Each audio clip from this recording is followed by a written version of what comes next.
इस वक्त यहाँ? हाँ दे दो। तो चाची ने कुछ पंजीरी बनाई थी तो मैं सोचा जाके दे दूं। एंड आई एम श्योर कि तू इस हालत में भी ऑफिस टाइम पे ही पहुंचती होगी, है ना?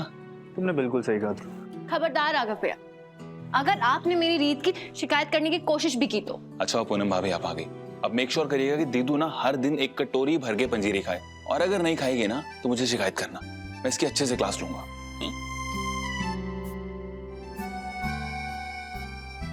क्या हुआ दीदू, चुप क्यों है? वो इसलिए क्योंकि ये अपने आंसू कंट्रोल करने की कोशिश कर रही है। मैंने तुम्हें इस वक्त कॉल करके परेशान तो नहीं किया ना? कुछ काम है?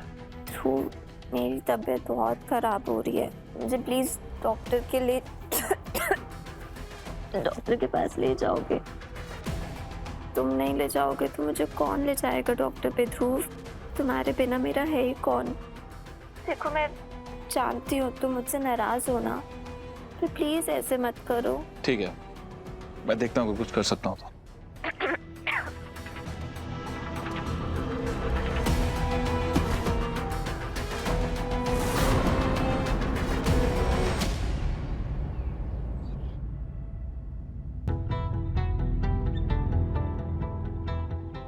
पता नहीं इस ध्रुव को मेरी फिक्र है भी या नहीं।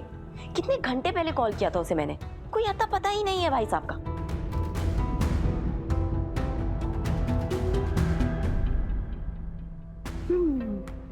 पता था मुझे ये बेवकूफ मुझसे ज्यादा देर तक नाराज नहीं रह पाएगा। देखा, आखिर आ ही गया ना मेरे पास। यस। नहीं नहीं, कंट्रोल कीर्ति, भूल गई तू बीमार है ना। ध्रुव, आई एम सो सॉरी, मेरी वजह से तुम्हें परेशान होना पड़ा ना, मेरी हालत ही ऐसी थी। ध्रुव, ये मुझसे मिलने नहीं आया? कीर्ति, कीर्ति, तेरी तबीयत ठीक नहीं? कब से? क्या हुआ बेटा? आपको किसने बताया? ध्रुव ने। उसने मुझे फोन किया था, बोला कीर्ति की तबीयत ठीक नहीं आंटी, आप उसे डॉक्टर के पास लेकर चले जाना। उसने आपको क्यों बताया? वो खुद नहीं ले जा सकता मुझे डॉक्टर के पास?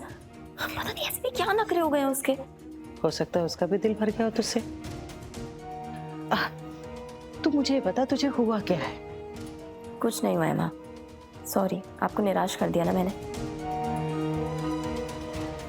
राघव, आपको मुझे ऑफिस छोड़ने की जरूरत नहीं है, आपकी इतनी इंपॉर्टेंट मीटिंग है, मैं चली जाऊंगी। किसने कहा मैं तुम्हें ड्रॉप करने जा रहा हूँ? तो मैं तो हमारे बेबी को ड्रॉप करने जा रहा हूँ। ध्रुव, तो इस वक्त यहाँ? हाँ दे दो। तो चाची ने कुछ पंजीरी बनाई थी तो मैं सोचा जाके दे दूं। एंड आई एम श्योर कि तू इस हालत में भी ऑफिस टाइम पे ही पहुंचती होगी, है ना? तुमने बिल्कुल सही कहा ध्रुव। खबरदार राघव भैया, अगर आपने मेरी रीत की शिकायत करने की कोशिश भी की तो। अच्छा पूनम भाभी आप आ गई। अब मेक श्योर करिएगा कि दीदू ना हर दिन एक कटोरी भर के पंजीरी खाए, और अगर नहीं खाएगी ना तो मुझे शिकायत करना, मैं इसकी अच्छे से क्लास लूंगा।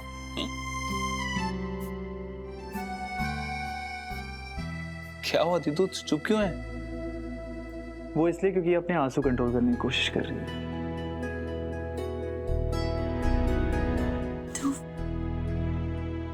तूने मेरे लिए पंजीरी बनवाई, इतना सोचा मेरे बारे में। रीत, कोई बात नहीं चीज, इसे होने दीजिए इमोशनल।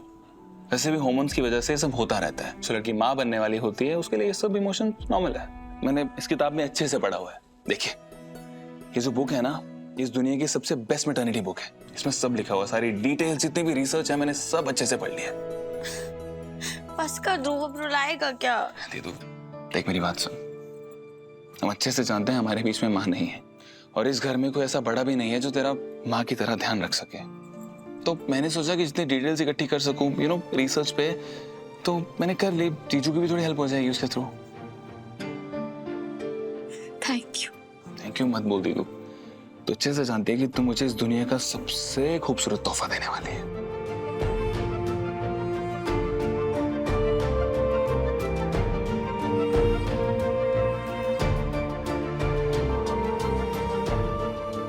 हमारा बच्चा कितना लकी होगा।